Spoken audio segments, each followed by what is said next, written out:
Hey, Dr. Darko, where do you go to get your life and disability insurance? I went to Set for Life Insurance. They helped me save over 30% compared to my previous policy. Wow, I'm paying an arm and a leg for my life and disability insurance. What's that company called again? Set for Life Insurance. Check them out at setforlifeinsurance.com and tell them Dr. Darko sent you. Welcome to Docs Outside the Box podcast. This is your official show, looking inside the minds of cutting-edge and innovative doctors. Think you'll find these stories in any medical textbook? Sorry, you're getting real life insight from men and women pushing the envelope beyond medicine. Ordinary doctors doing extraordinary things. Let's start now with your host, Dr. Nee Darko. Hey docs, are you looking to learn how to become a physician leader? Then Physician CEO is for you. Physician CEO is an accelerated business immersion program designed for physicians and developed by MBA faculty from the Kellogg School of Management at Northwestern University. So learn more at www.physician-ceo.com/DOTB. What's up? What's good? This is Dr. Nee, the Doc Outside the Box. Thanks for joining me on this episode. This is going to be a little bit different. We're not going to be doing a pure interview on this episode. We're going to be doing a little bit more of an educational talk on specialty websites, blogging from a specialty standpoint, and from a branding standpoint and what it can mean for your practice as well as your own brand. My next guest is Dr. Percy Francisco Morales, also known as Dr. AFib. Yep, it's short for Dr. Atrial Fibrillation. And as you can tell by his name, he is a cardiologist, he's an electrophysiologist, and he's based out of Houston, Texas. And about a year ago, he started his blog called Dr. AFib. And on this blog, he gives educational tips for patients with atrial fibrillation. Now, after a year, he's been able to review the results, and he's noticed that it has been extremely beneficial to his patients, but it has also been really beneficial for him. It's really helped to increase his reach far beyond the city limits of Houston. And he strongly believes that doing this type of website, having this type of branding on the website has been a great opportunity for him and also serves to be a great opportunity for you all out there. And it's a way not just to advertise to patients, but let's be honest, it's a way to kind of grow your significant following. It's a way to create your own branding, get more media recognition as well as speaking opportunities, all as a way to help you get more patients in the door, as well as get more visibility, even with referring doctors. So I brought Dr. Morales, Dr. AFib, onto my show, and we're going to talk about all of these different things. You're going to learn a lot from him. And he's also going to share some of the tips, even some of the tricks, and even his equipment and setup that he uses for his YouTube videos. Now, before we get into this episode, I want to quickly say, please make sure you share this episode with others. And also make sure you show some love to all the physician podcasters out there. Every day, more and more are springing up. Check the physician podcasters directory on my website at drneedarko.com. Just go to podcast and then go to podcast listings, and you can find physician podcasters who are podcasting on various topics from personal finance to business to even lifestyle. Check it out. You're going to have a good time there. And without further ado, I present Dr. AFib. Dr. Percy Francisco Morales, welcome to Docs Outside the Box. What's good? Hey, Nate, thanks for having me on the show. I'm a fan of the show. I listen to it all the time. Thank you for having me on. I appreciate it. No, we're excited to have you on the show because first of all, I need to say, also known as Dr. AFib, I feel like you should be in a cape as well as a mask. So I'm really, really excited with what you're doing from a social media standpoint, from a website standpoint, because I think that is a weakness that a lot of physicians have. That's not our expertise. And to see what you've been able to do with that has been really impressive. So having you on the show is going to be great. So you can teach us all about specialty websites for our audience. Sure. Happy to do that. So you are currently a practicing cardiologist out of H-Town, as I like to say, but obviously from Houston, Texas.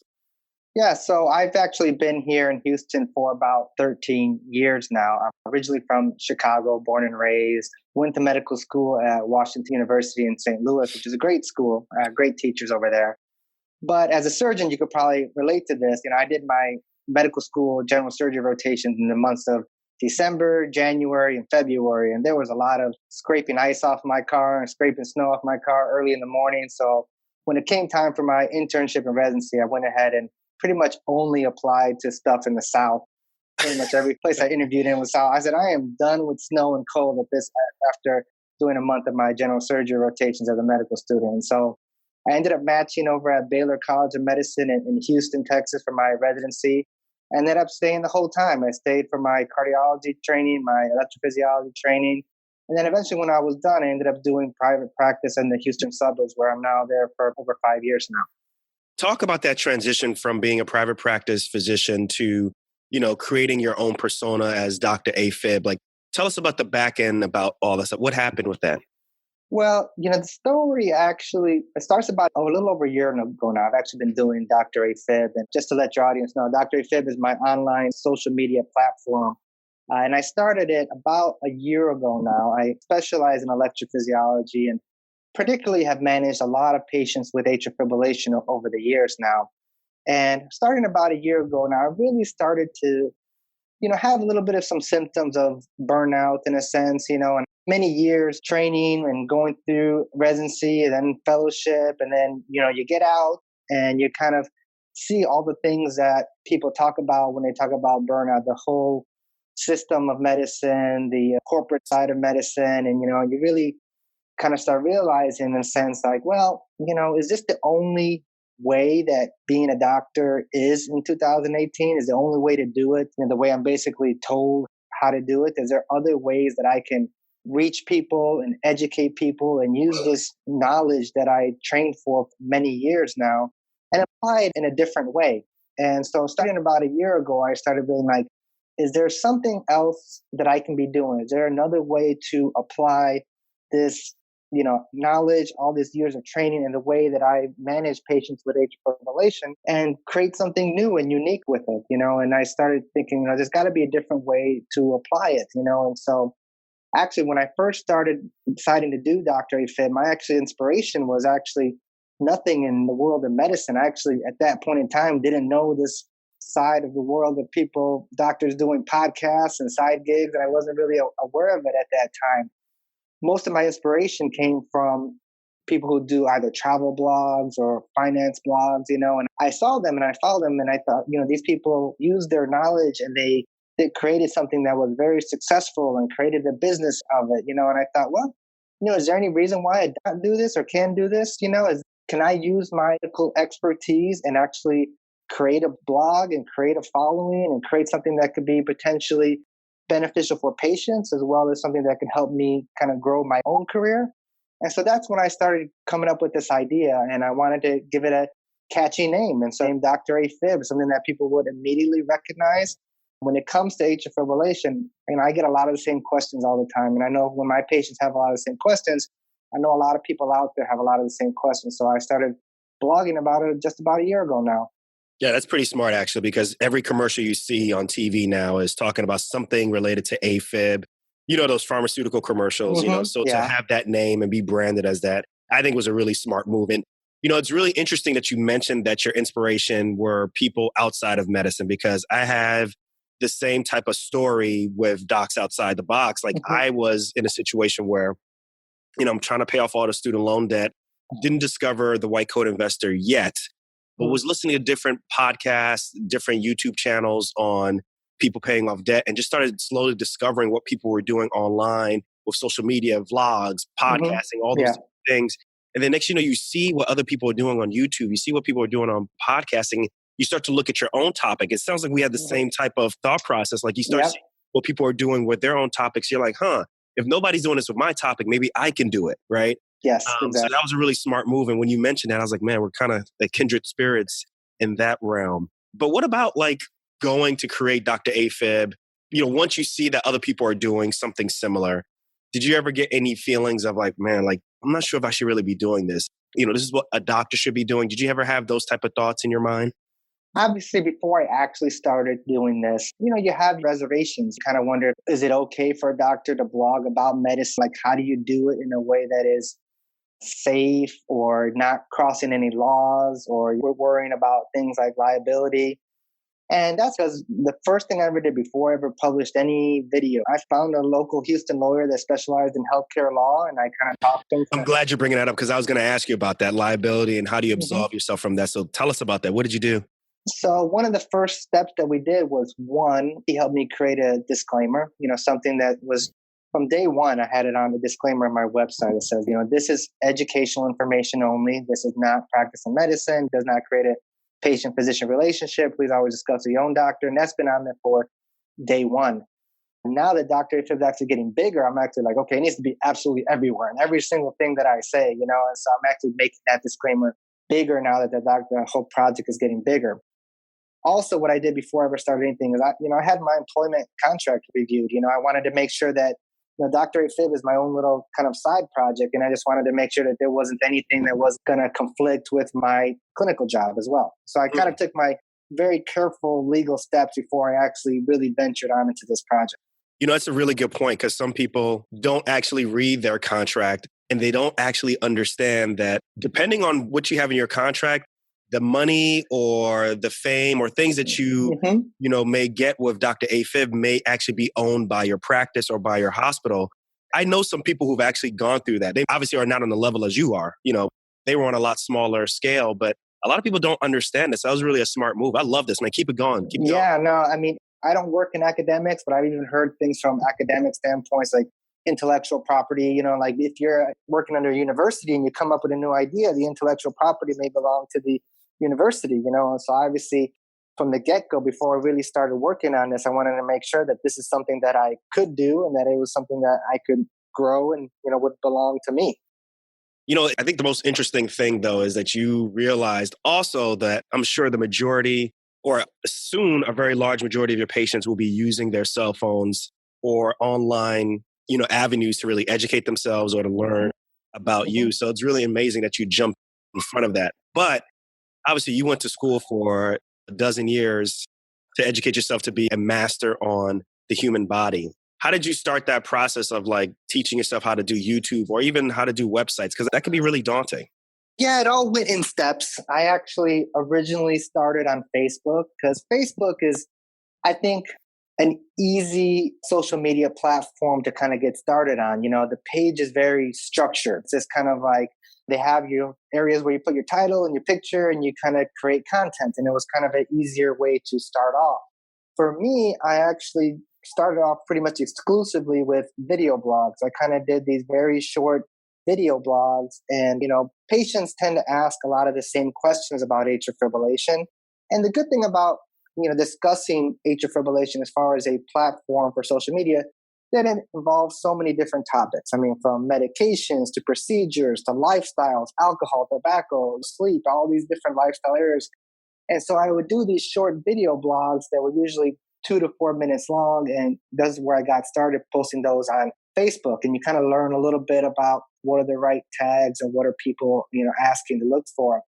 At the very beginning, it was actually kind of challenging and took some practice. I'm sure you probably went through this experience with your podcasting in the sense that, the first few videos, I look at them back now and I'm like, oh my goodness, they were pretty rough, Oh yeah, I've been there. I can't even stand to listen to my first episode. Yeah, exactly. I look at that and it's basically my video blogs are just me in a room by myself, looking at a camera and trying to talk to somebody like I'm in the office talking to a patient, but I'm really just by myself in front of a camera. And so learning how to make something where I'm a little bit more, energetic, more engaged, to the camera, to make something that somebody wants to watch. That took a little bit of practice, but then certainly over time, I got much better with that.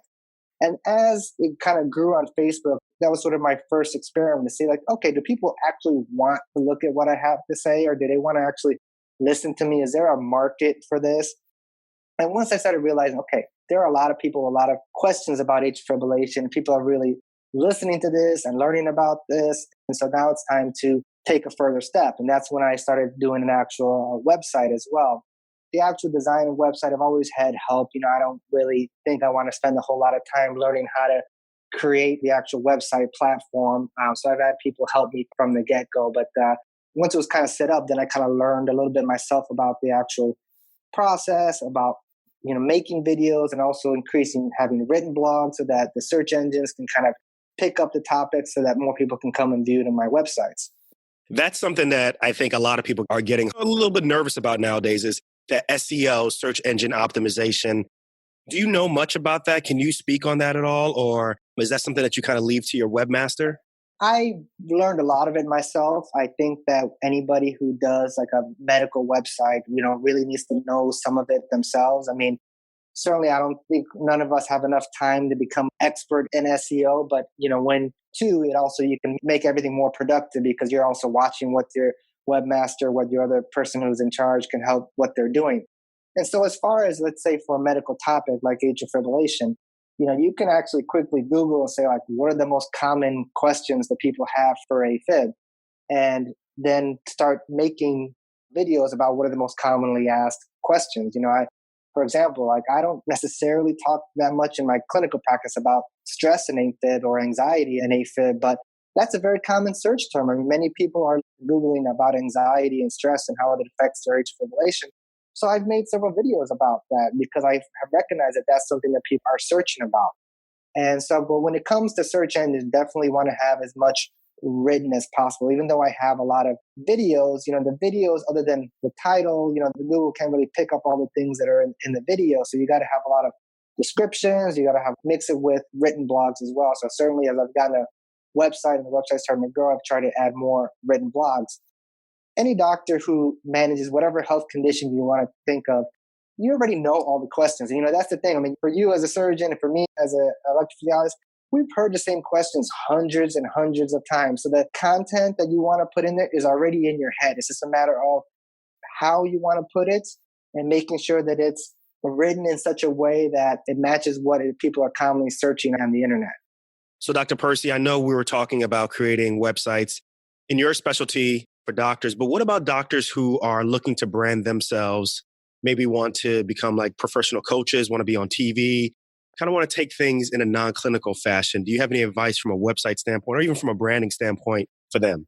Well, I think that the whole branding side of things, I found it to be very beneficial to me and can be beneficial to many doctors out there. We kind of talked a little bit earlier about, frustration with healthcare and big business taking over, and these big businesses, they are experts in marketing and branding, and creating your own brand is something that can finally actually benefit the doctor and benefit your own career. Okay.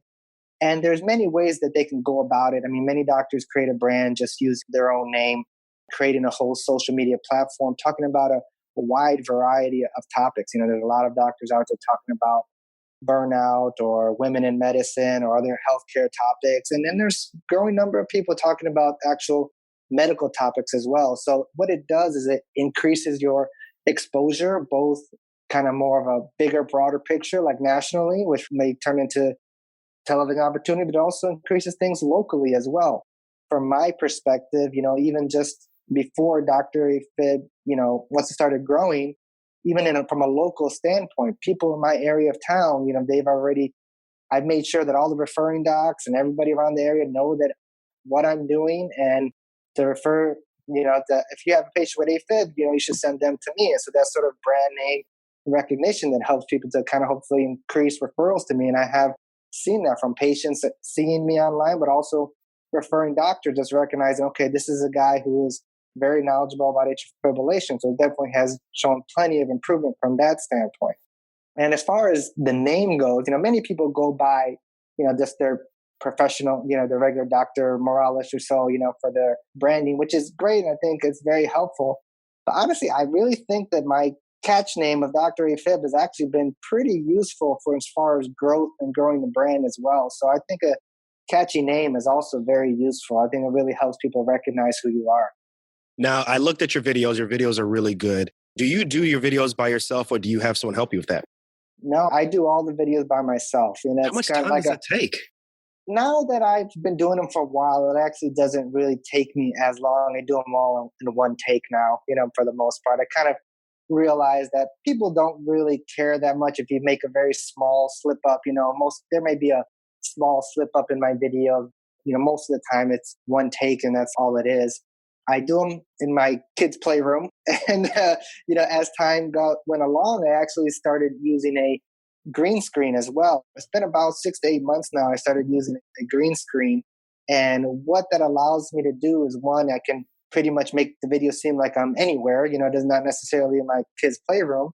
And also the AFibs, for example, can have a lot of technical parts to it difficult to understand, and so I can put slides behind me, or if I'm talking about a trial that supports what I'm trying to say, I throw a little snapshot of the trial, summary behind me so that people can kind of see that, what I'm trying to say has some actual backing to it. But it took a lot of practice in terms of the videos as well. I had to kind of learn that lighting is very important to make good quality video. And so it took a lot of practice in trying the different video editing softwares until I kind of finally feel we're pretty comfortable with the way that my videos are these days. I love it. I love the fact that you do it in your children's room, because it really goes to the fact you really try to make as much use of space as possible, and also highlight just how we are now with technology, right? It doesn't matter where you are. As long as you have some great information, you can really do whatever you can do with the background. I mean, look at us having this conversation right now. Like, I'm in, another part of where I normally live. I'm in New Jersey in my parents' basement having this conversation with you. It's impressive. Tell me, like, we talked a lot about, the positives and even some of the do's that you should do with creating an online presence, particularly from a web standpoint, video standpoint. Let's talk about some of the negatives. Can you tell us some of the negatives that are associated with this, if you know any, or even some of the don'ts that you would recommend other doctors follow? I think that from a medical website standpoint, I'd probably say the bigger challenges, I wouldn't say it would be negatives or don'ts, is kind of how to interact or engage with an audience. I really think that doing a medical website like this would grow a lot faster if people feel that they can ask me a question about their AFib and then I'll answer it back. And I've really had to try to figure out what's the right way to do that, because you could easily think, like, if somebody asked me a question about AFib and I answered their question back, well, are you practicing medicine on social media? Are you giving medical advice? That's what I was thinking. So I want to know, how do you handle So that? how do I do that? And obviously when it comes to these social media platforms, engagement is actually such a good thing for growth and getting more views. And so how do I make that happen? And that's been a very challenging part. I don't know how many times I've had to respond to people on social media and say, I'm sorry, please discuss with your doctor. But one of the things I started doing pretty recently, which I think has been the best idea in terms of trying to engage with people, is that, I'll create some preview posting. Usually I do it on my Dr. AFib Facebook group. I'll do a preview posting about 24 hours before I do a live event. And so I say, what are your questions about AFib? Post them here. And then the next day I'll do my live event. But literally the first thing I say is, like, all my answers here are educational, informational. Please discuss with your doctor for making any changes. And then I go ahead and I answer those questions. And so that's kind of been the best way that I have thought of to kind of really engage and talk to people about a medical topic and trying to protect myself as legally best as possible. And now, a word from our sponsor. Understanding how to run a business in medicine will put you at a unique advantage in the future. Whether it's leading a hospital, practice, or starting a new venture, the Physician CEO program will put you in focus from day one. Physician CEO is an accelerated business immersion program developed by MBA faculty from the Kellogg School of Management at Northwestern University. The Physician CEO program provides an intensive MBA-style education made up of modules, with each module covering topics from leadership to entrepreneurial ventures. Because of their individualized structure, each participant leaves the program with their 1, 3, and even 5-year business plan, all designed to function in the real world. If you're a physician who is looking to start your own venture, lead your practice or department, or even start planning for succession out of medicine, then you can't afford to miss this opportunity. Class is filling up. Learn more at www.physician-ceo.com/DOTB. I love it. That really makes a lot of sense. Now, what I want to know is, what's the next step for you? Like, you've conquered YouTube. You are doing well from a website standpoint. Any chance you may be taking this to a podcasting medium or anything else? What's next? I haven't thought about that as far as a podcast yet. I mean, maybe the thoughts cross my mind here or there, but as far as what to do next, I mean, honestly, I want to just keep growing my platform. Far from say that I've succeeded in YouTube, there's certainly a lot more room to grow there. Want the website to grow as well. I obviously want to hopefully grow to the point where I get more ads and sponsors on there, when the visibility increases. And, possibly considering some paid content as well. I've had thoughts about different ways to kind of have a comprehensive, information about atrial fibrillation. I think that every patient should know from A to Z. And I keep debating whether to start an ebook or do a video course. And so I haven't quite started that venture, but that's sort of what my next project will be, like something that's comprehensive instead of a short, little blogs. My advice is, I don't know if you saw my head moving up and down. I would definitely do an ebook. I definitely recommend that from your standpoint. I think people want to eat up that information. And if they can, read it either on their computer or on their cell phone and that be associated with you, I think that's the way to go. Yeah, I've actually thought about that a lot. And, and what's something to consider is that, at least in my audience, part of any doctor who does a website, you got to know who your audience is. And patients with atrial fibrillation tend to be older. They tend to be 60s, 70s or so. And are they going to be really interested in video content versus written content? As time has gone along, I'm actually currently seeing more growth in my written content than as far as video views. And I don't know if that has to do anything with SEO getting better and Google's just recognizing all the stuff on my website versus just the demographics of the people who are interested in this type of information. Yes, it's very interesting to see how this goes. I mean, but even from a technology standpoint, Facebook is starting to trend older now, right? Because, people are putting their pictures up. People want to connect with their children or they want to connect with their grandchildren. So you're getting an older demographic coming on Facebook. So, like you said, written, they read it, obviously. And obviously they're looking at video also, but that may be a great way to reach that demographic. This is really a fascinating discussion. I really like your perspective on all of this. And I'm really glad that we have you on the show talking about this. So we're getting towards the end of the interview, and I want to kind of throw some quick, fast-fire questions at you. You game? Okay, yeah, I'm ready. You ready to do this? Hopefully it doesn't give you AFib with these questions. I'm ready.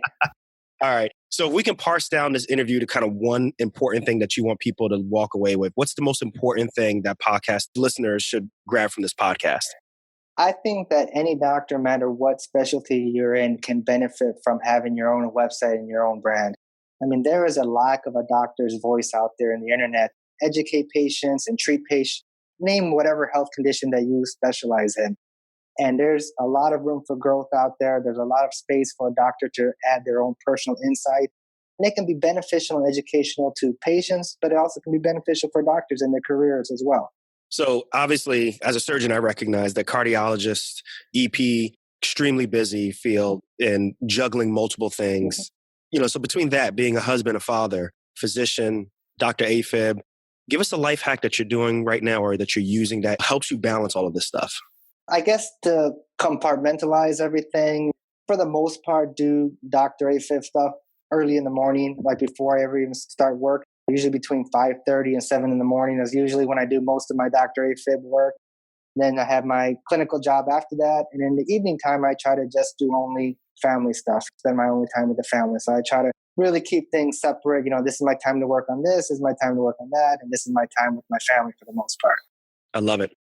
Look, is there anyone that you admire, anybody who inspires you that you wouldn't mind trading places with for 24 hours? I don't know.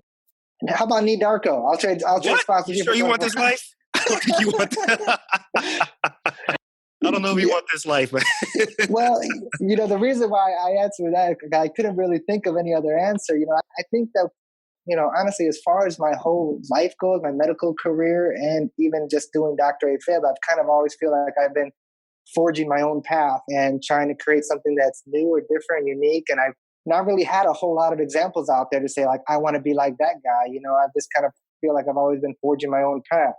No, I really love that answer because it's true, right? Like you are being the best Dr. Morales that you can be, right? And hopefully when we all leave this earth, people will be able to look at us individually and say, okay, this person contributed this to the physician field and have helped, transition us from kind of this old dogmatic, this is the way in which you have to practice medicine to something that really is, I guess we're trying to figure it out right now, right? Right, exactly. I appreciate that. It's literally you are your own model, I guess, so to speak.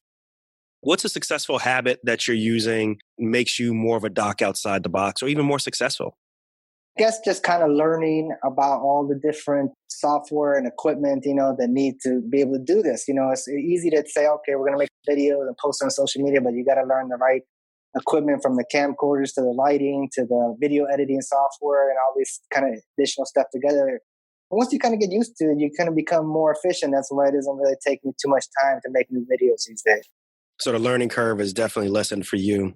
Yeah, by far. The first couple of videos, I probably spent hours just editing it. Now it takes me 5 minutes to edit it and post it. if you had an opportunity to go back and see yourself as a pre-med or even as a medical student, what kind of advice would you have given yourself? As far as the medical career, the career path that I've taken, I've overall been pretty happy with. Great that we have so many financial resources for physicians nowadays. But I've often thought if I could go back and give myself some advice or give medical student advice, it'd be financial advice. It's not only about student loans, but also the lifestyle and all the things that you could be doing to have a better life for yourself and all the lavish overspending that a lot of doctors do to kind of affects a path towards financial independence, and I frequently think that if I had known more about that when I was a medical student or a resident fellow, my financial situation is much improved now after several years of being in practice, but where would I be if I didn't have to make up for all of that stuff when I was younger? Yeah, that's a really good point. Really good point. So I want you to finish this. I asked this question to all my guests. Okay. It's hashtag, I'm not just a doc, I'm not just a doc, I'm an influencer. And to be honest, about 8 months ago, that would have been kind of hard for me to say. I kind of naturally don't want to sound boastful or bragful of myself. But and you probably have seen this through growing your podcast, is that when you want people to see that you have something special and you want to grow it, you have to show it to people, So I'm an influencer.